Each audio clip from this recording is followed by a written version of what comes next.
বিসমিল্লাহির রহমানির রহিম। আসসালামু আলাইকুম। আবারও চলে আসলাম ডাল রান্নার রেসিপি নিয়ে।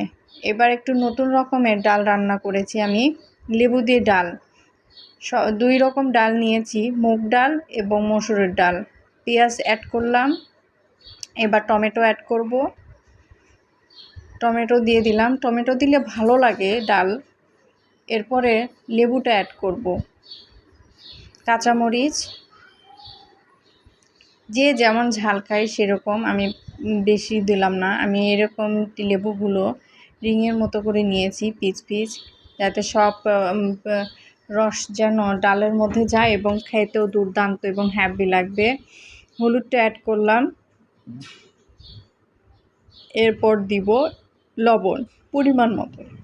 লেবু দিয়ে ডালটা রান্না করে দেখেন একবার হলেও বাসায় রান্না করবেন, খুব ভালো লাগে। আর এই গরমের সময় লেবু ডাল বা আম ডাল বলেন, যেটাই হোক, অনেক ভালো লাগে এবং অনেক মজা লাগে। আমি সিদ্ধর জন্য একটু বেশি করে পানি দেব।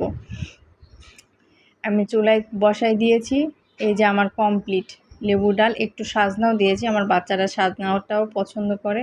এই যে লেবুটা একদম সিদ্ধ হয়ে, দেখছেন, লেবুটাও ভাতের সঙ্গে খাওয়া যাবে আমার। এই যে কমপ্লিট এইরকম লেবু দিয়ে ভাতের সঙ্গে চটকায় খাইতে খুব মজা লাগবে। আল্লাহ হাফেজ।